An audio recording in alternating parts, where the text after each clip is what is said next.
So then we can continue with the next lecture that will be given by Linda Barelli from the University of Perugia, and she will talk about why energy storage is needed at all. So, Linda, the floor is yours. Thank you. Okay, good morning to everybody. First of all, it's a pleasure to be here. And this is a very friendly and exciting community, so in particular for students, enjoy the community. And first of all, which is your degree area? Chemistry, physics, can you hands? Chemistry, for example. 3. Physics? Engineering? Okay, so I'm too an engineer. A mechanical engineer now moving towards electrical aspects. Okay, so which is the target of my presentation? I have to discuss why energy storage is needed, and I will subdivide the discussion distinguishing low-term energy, short and mid-term energy storage needs from long-term energy storage needs. And then I have to provide an overview on energy storage technologies, okay? So we start from this figure. The problem is the mismatch between renewable production and demand. So there are not collaborative profiles. And we have to overcome this issue. What do we need? We need flexibility. Renewable, and especially solar and wind, that are expected to be the widest exploited renewable sources in the future, are unpredictable and highly fluctuating. So we need flexibility. Flexibility could be achieved through a change of the electrical system, energy system architecture, and through the installation of energy storage systems and also sector coupling. Regarding electricity, what it is required? Security of supply, quality of supply, okay?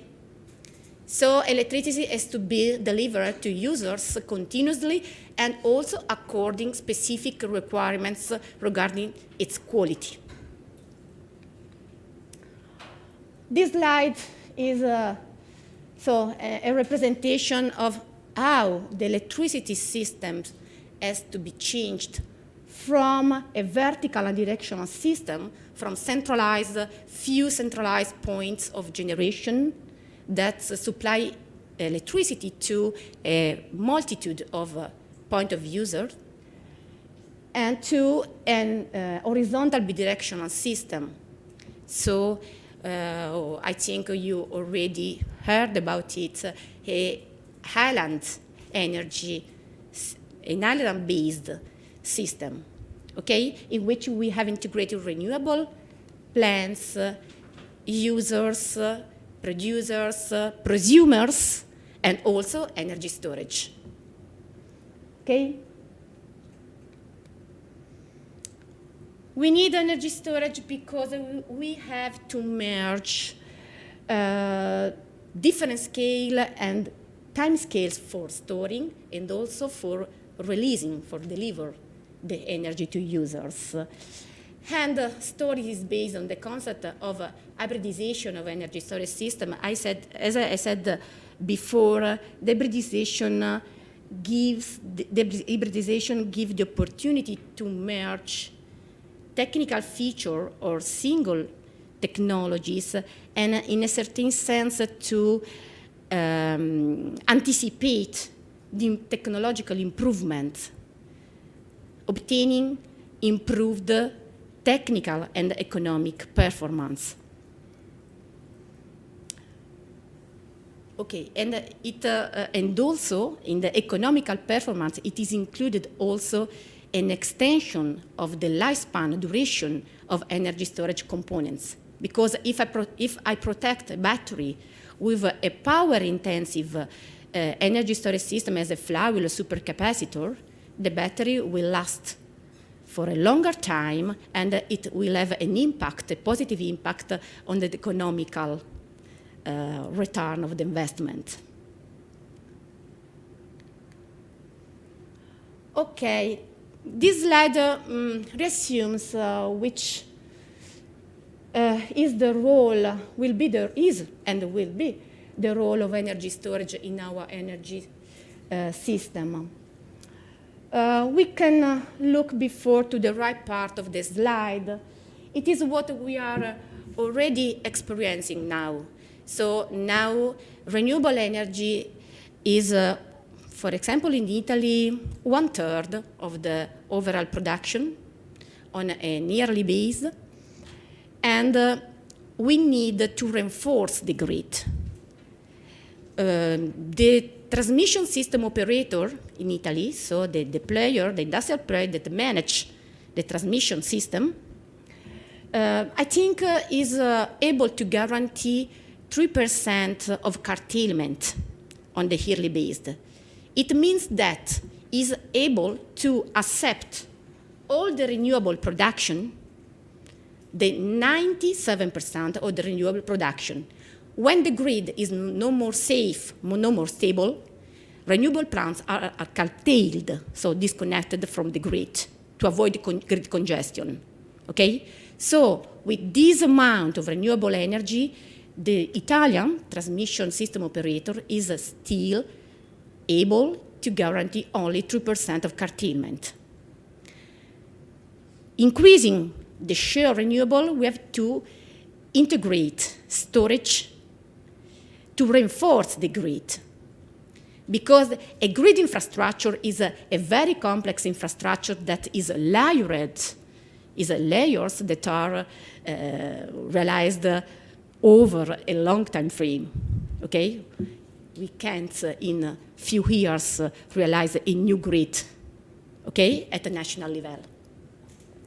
So in this slide, we have different functionalities that energy storage can provide in the short, mid-term, okay, to support the grid, divided if we are on the generation side, on the transmission distribution side, and on the end-use side. For example, on the generation and transmission, also transmission side, we need energy storage can provide frequency regulation services, okay?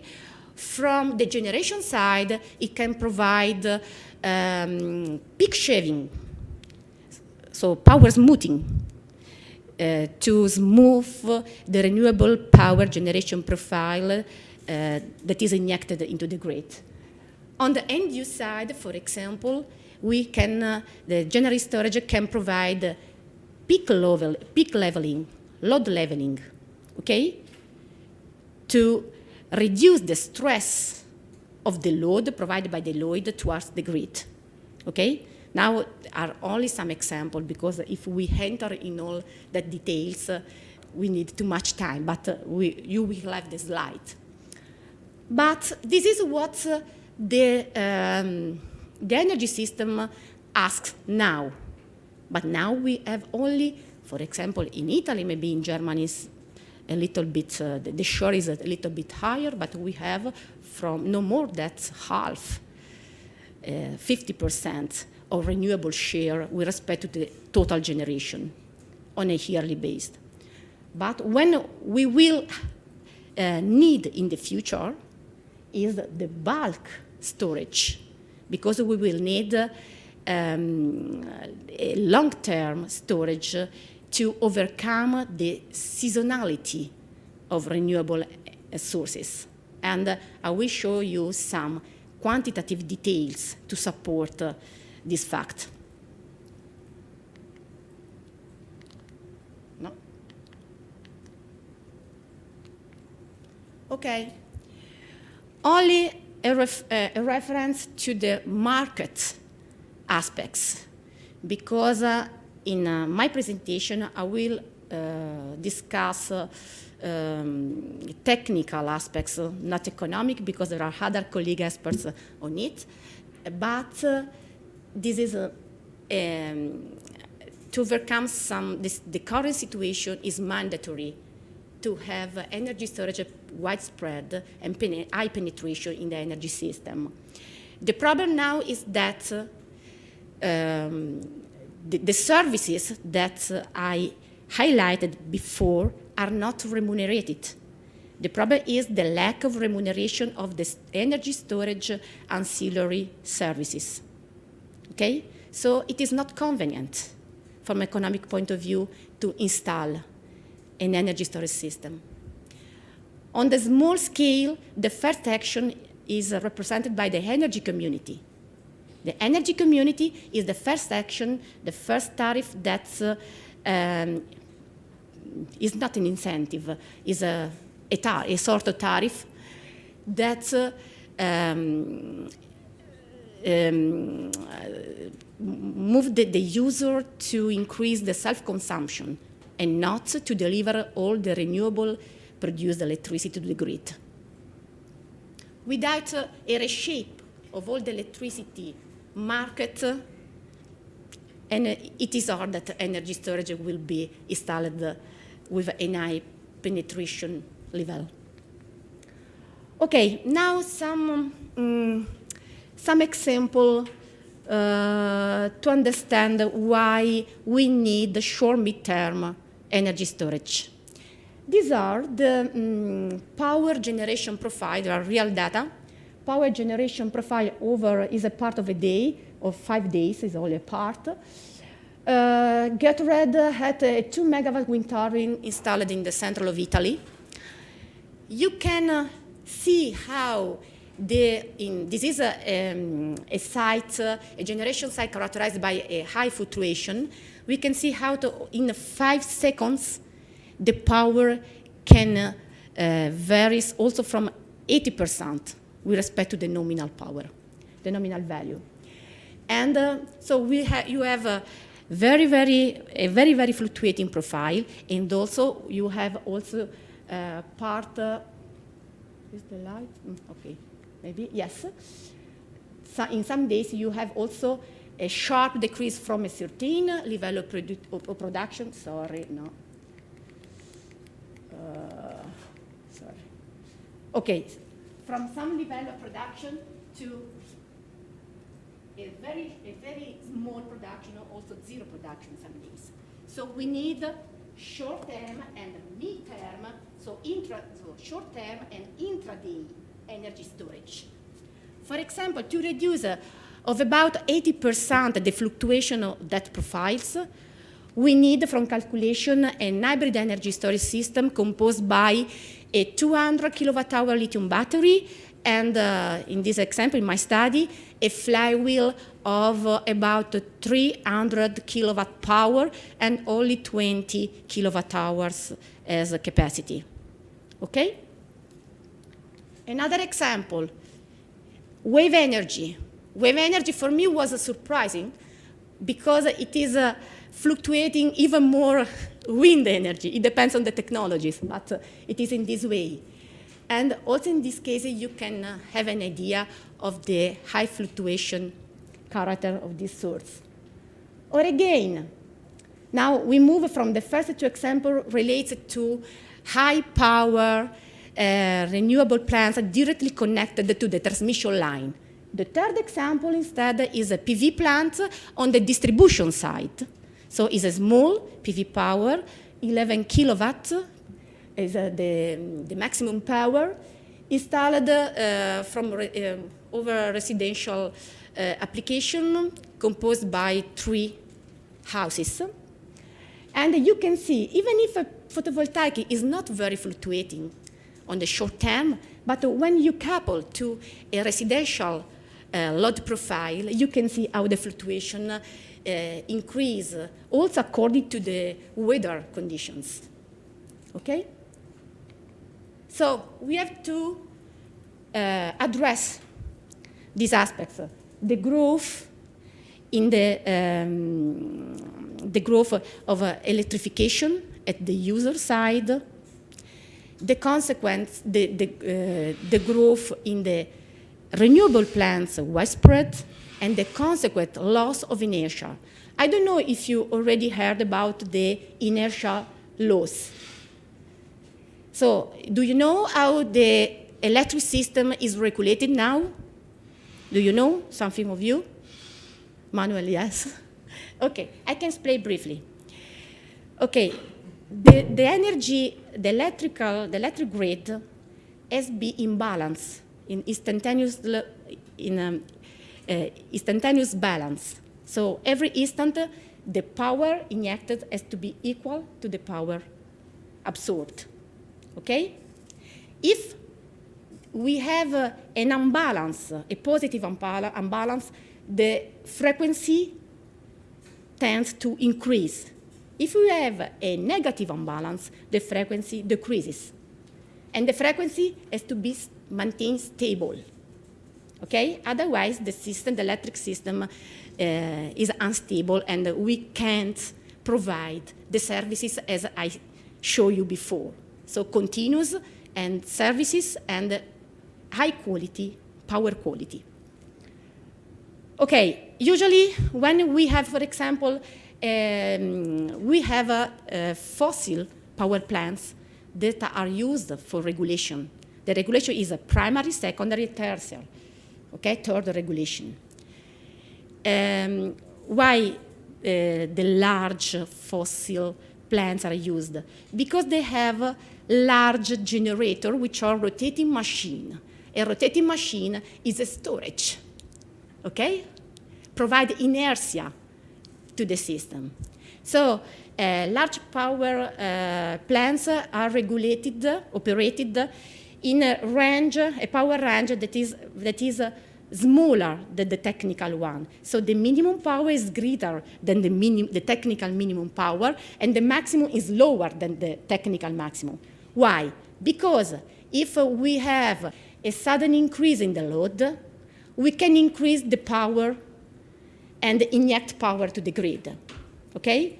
Otherwise, if we have a sudden decrease in the load, for example, we can reduce the power that is injected to the grid, okay? I made the example on the load side, but you can understand that when we move from programmable power plants to unpredictable power plants, as they are the renewables, the problem is generated at both sides, okay? We are losing inertia, and this is a very, very big problem. Energy storage is also an inertial provider, can provide additional inertia to the system, okay? And this is now a very important point. Okay. So I already discussed about it, so the challenges intermittent congestion and also the consequent curtailment. So the renewable, the industrial players in the renewable production sector can be affected by curtailment. From an economic point of view, the loss of the inertial loss. So these are the challenges, short, mid-term issues, okay? Now, we can move to the long term to understand what it is required, and what will be required when the renewable share will increase up to the full decarbonization at 2050. What we did, I worked with Stefano, Manuel, and also Hussein. Now today he's not here.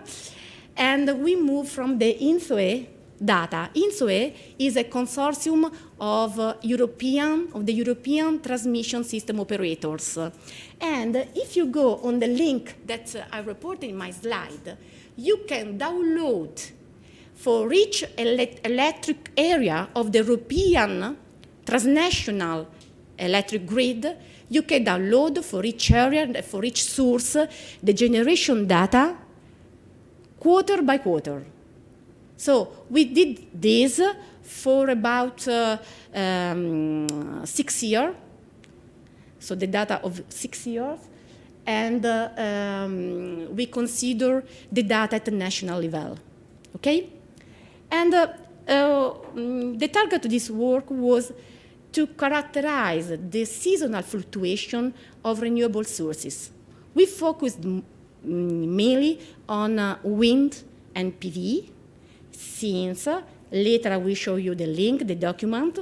At the European level, a probable scenario is the one in which wind and PV will provide the main part of, will satisfy the main part of the primary energy demand, and for a share from 60 up to 90%, okay?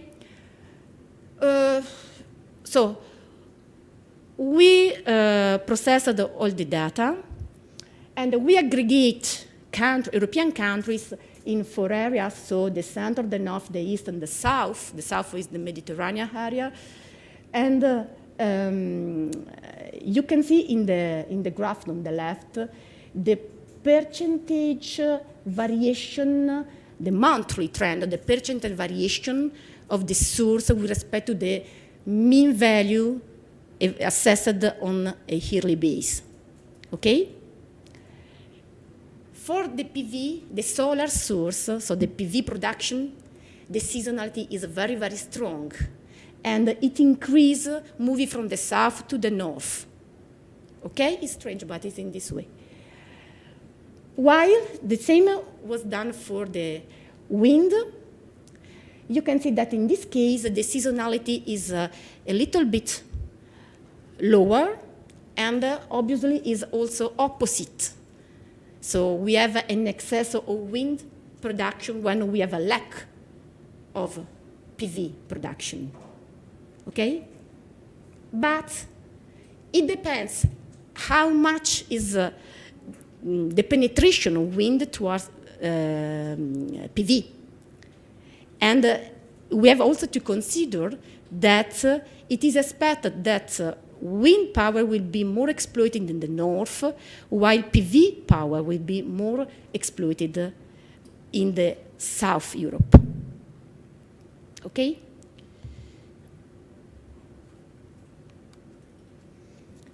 Now, after the characterization of the source in Europe, so the PV and the solar, so the PV, and the wind source in Europe, we try to aggregate to understand which will be a scenario and a potential assessment of the energy storage demand, the long-term energy storage demand.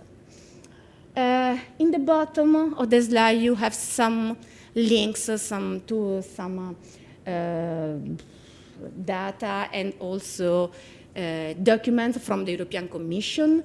The third link is the document I said before, in which the primary energy demand could be satisfied at 2050 up to 90% by PV and wind generation power. And this is the assumption that we implemented in our calculation. And we consider the European primary energy consumption we had in the 2018. Obviously, if the primary energy consumption in the future will decrease, we have to update our calculation. And we consider energy storage cycle efficiency. We are considering technologies suitable for long term. So we are in the chemical storage, okay, field. And also a data for the power grid losses. In the left, in the graph on the left, you have in the different European area, the profile that we expect, that are expected in the future for PV and wind production. It's also the total production that is here, the sum of the profile, which is here, it's the blue profile on the right. And then we can calculate the mean value across along here, and then we choose the profile of the surplus and the lack with respect to the mean value. Okay? Obviously, the positive area here, it is the amount of energy which has to be stored with a 6-month time frame. Okay? The result is this one. It is greater than 1,000 terawatt hours. And it is also an expected value in terms of the magnitude order. If you consider the natural gas reservoir, if you sum up all the storage of all the European countries, you have around 1,000 terawatt hours capacity. Okay? And this is what we have to address if we want to pass the winter and the summer, okay, when our primary energy demand will be satisfied completely by renewable sources.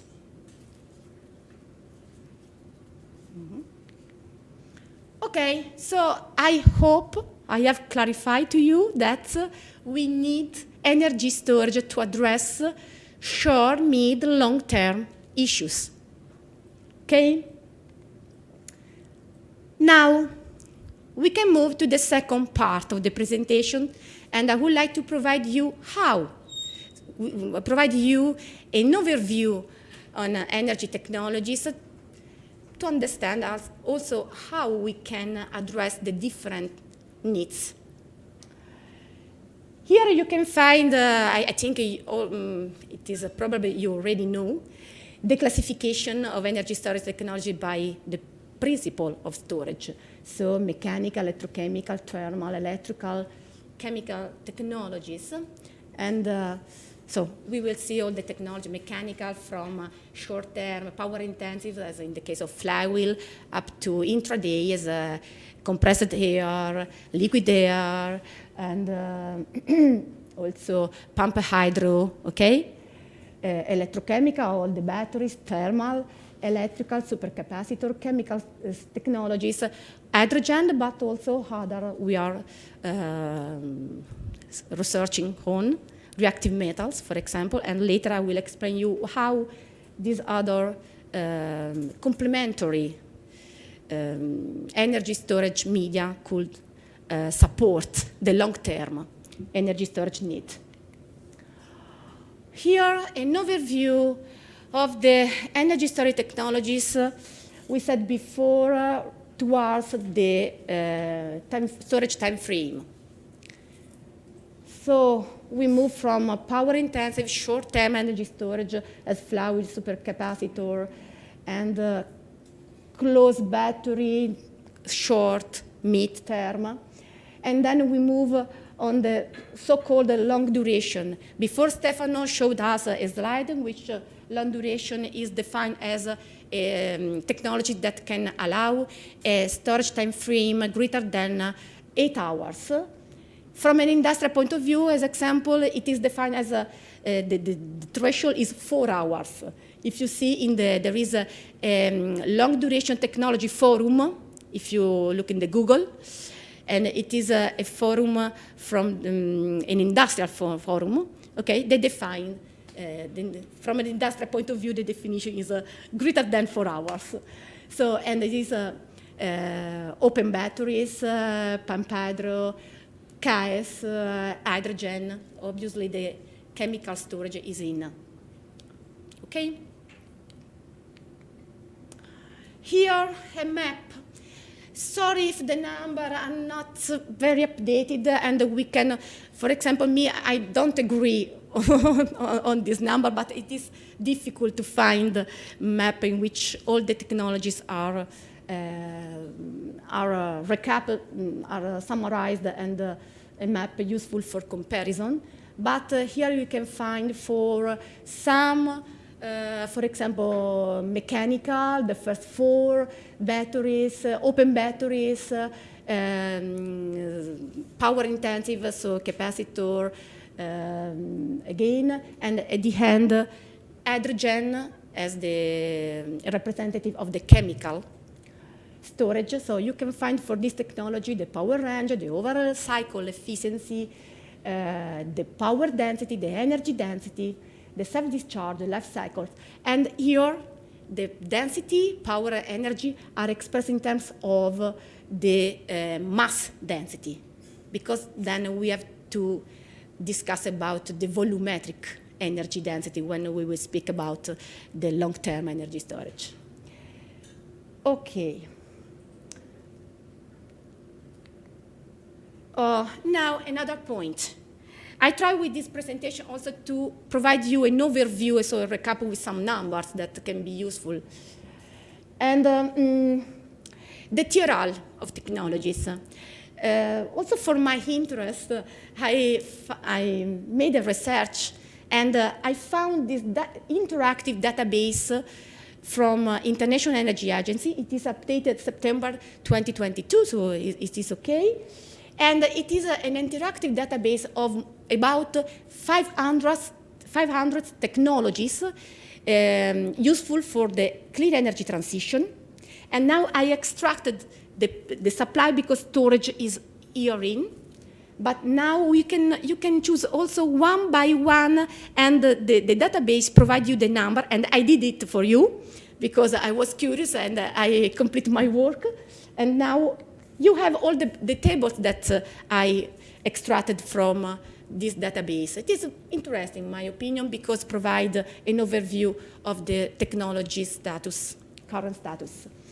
Here, the electrochemical technologies, some batteries, also in the bottom part, the mechanical.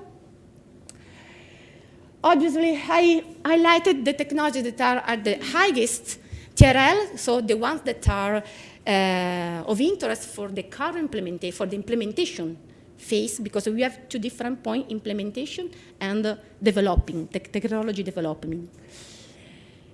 And I don't enter in all the details, but I think it could be for you.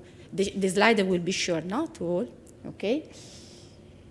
Here on the left, on the right, you have the definition of the TRL.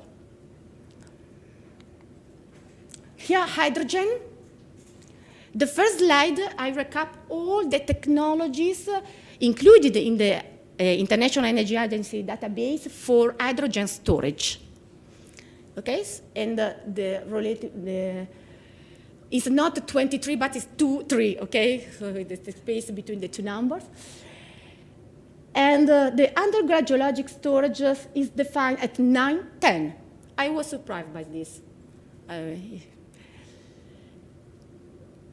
And here, since hydrogen as an energy storage technology is not as a battery, one technology, but it is a system that includes technology for hydrogen production, hydrogen storage, hydrogen use, so conversion back to power to X. And so here I recap what the TRL of the fuel cell for hydrogen utilization, conversion to power, and electrolysis. And for you, I summarize also which are, according to Hydrogen Europe roadmap, the performance target of electrolysis technologies at 2030. So what has to be soon achieved. Here, thermal storage is a little bit out of my presentation. I am more related to the electricity integration of energy storage technology into the electric system. But anyway, I recap also. So I did my homework, and so I did completely. So the thermal storage. So there are many, many, many technologies at different TRL. Now, after the classification, I don't know. I can, okay. How much? I have to. Okay. After the overview, which is the status of the implementation of energy storage technology? International Energy Agency was my reference today. So here, what is the situation? The situation is that pump storage hydropower is the most widely used storage technology. You have all the number of the penetration of hydropower. Batteries are the most scalable type of grid-scale storage. And here on the right, you have the increase of grid-scale battery storage addition in the period from 2016 to 2021. Okay? And it is of interest to read what is in the bottom about China. China is making many investments in power hydro. Okay? In this moment is the data of the International Energy Agency. About, after the results of the number, if I will remember, 50 gigawatt under construction. Now the implementation trend. According to the International Energy Agency, grid-scale battery storage is expected to expand 44-fold up to 680 gigawatts. And there is the number now in 2021, 6 gigawatts, and in the 2030, the yearly addition is expected to be 140 gigawatts. Flow battery could emerge to support the midterm, in particular, thanks to the chance to decouple power and capacity. So you can size independently the power and the capacity. And you have also no hysteresis, so you have a lifespan, a long duration. The trends regarding, so the left part is related to short midterm, the right part to long term. Okay, it is a discussion about the most popular candidate is hydrogen.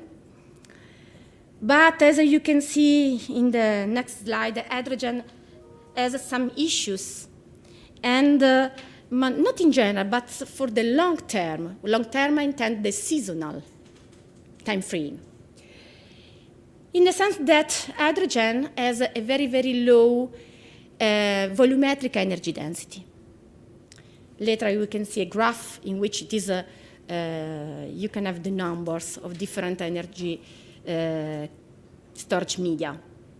And what I put there is a part of the World Energy 2021 World Energy Outlook.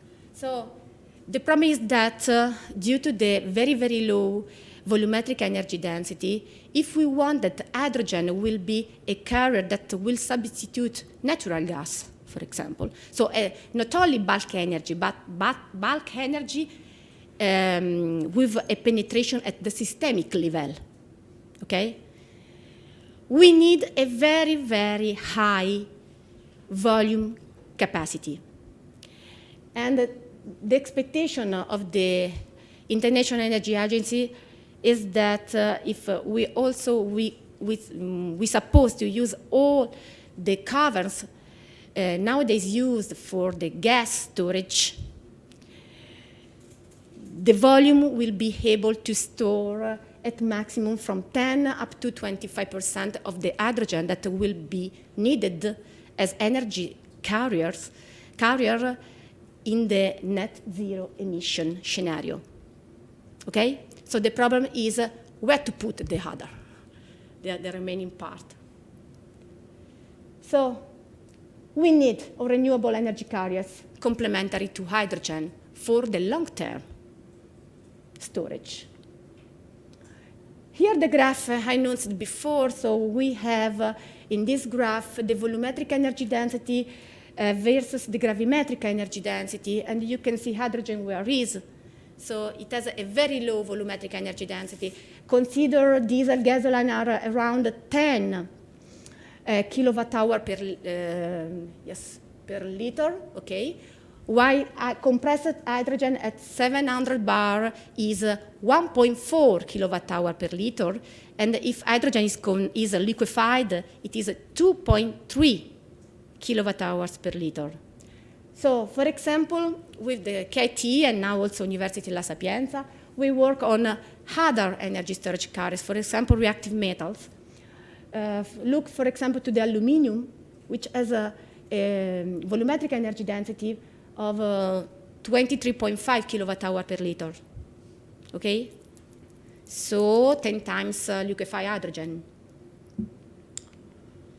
Okay, here's some nice example of the football field covered with 7 meters, Miriam knows, of aluminum that corresponds to a energy capacity, a stored energy capacity of 1 terawatt hour. To have an idea of the number. Here, I continued my exercise with numbers. And before we calculated we made an assessment of the long-term energy storage need. And here, according to the technology conversion efficiency and the volumetric energy density of the carrier, we made an assessment of the volume that will be needed to guarantee the 1,000 terawatt hour storage capacity. So you can see that the volume is very, very, very high. This is to support the statement from the International Energy Agency I discussed before.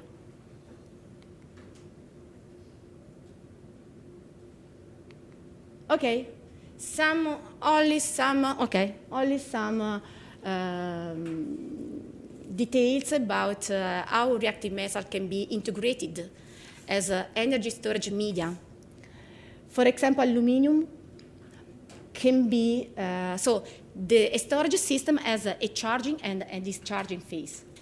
For what concerns the charging, we have no problem because the aluminum smelting industry is improving, already exists, and is improving, and is going towards decarbonization.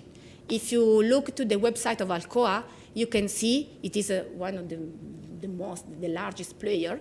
You can see that now CO2-free aluminum smelting processes are at the piloting phase, already at the piloting phase. Okay? So we have to take care only to the technologies for the conversion of aluminum back to X, power and not only power. You can do it from an electrochemical path, but also a thermodynamic path.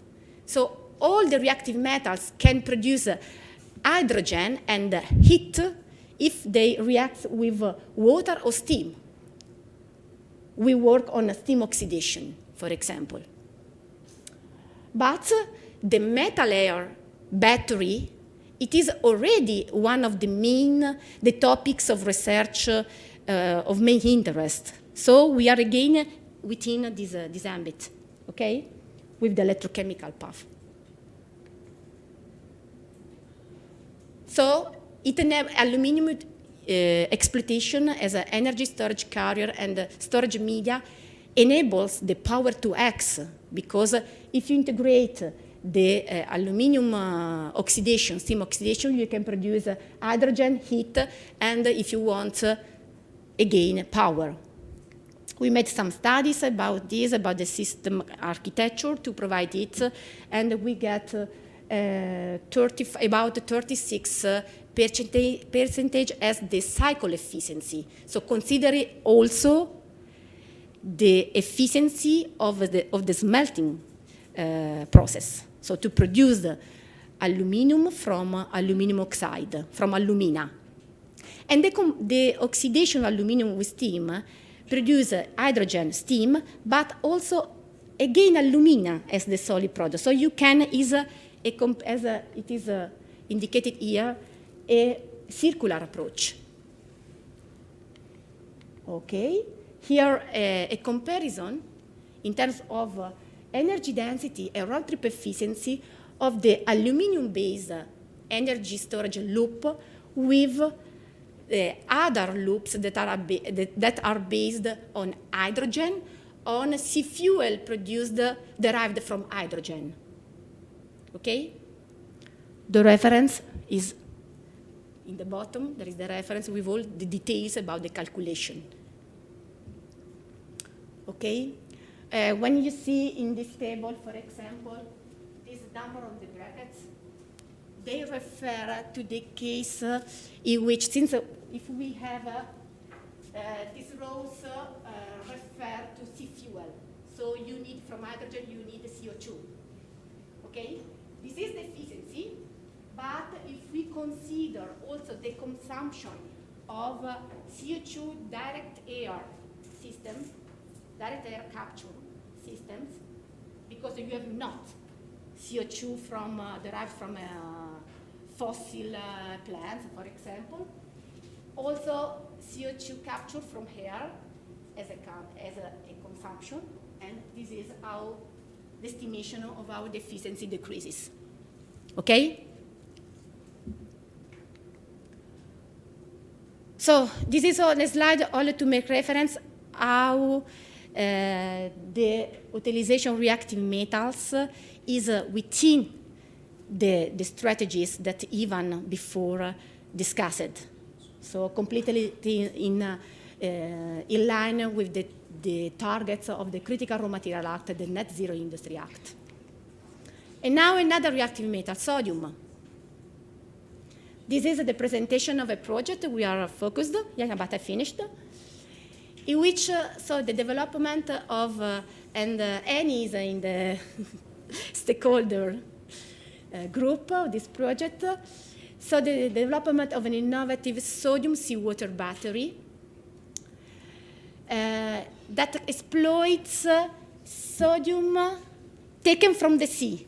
So the active species is completely free because it is taken from the sea, from the dissociation of sodium chloride. And now I don't enter in the details of the electrochemistry of this battery, but it is more interesting for us. So it is a nexus between renewable, storage, and desalination of water.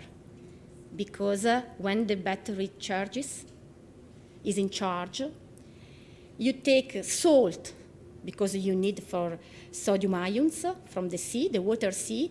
So you charge the battery, so you store renewable electricity, but you reduce the content of salt in the water. Okay, this is an ancillary function. When the battery discharges, the sodium ions are delivered in the form of sodium hydroxide, and you can have a CO2 trapping, and you can capture CO2 from the air. Okay? Moreover, in the charge, I forgot, from the dissociation, you can produce also chlorine, which is a byproduct for the chemical industry. Okay, so it's an example of a nexus between different needs. Because we have, I said before, we had 1 billion people that lack access to energy, but we have also almost 1 billion people in the world that lack access to water. Okay, so it is important, water as energy. This is a case of implementation to an island, Sicily, for example. So with the assessment of the production of so the energy storage and advancement with respect to the utilization of other carriers, but also the production, the system of production of chlorine, the production of desalinized water, and also which is the amount of CO2 that can be captured from the air. Okay, that's enough. Thank you. Thank you very much.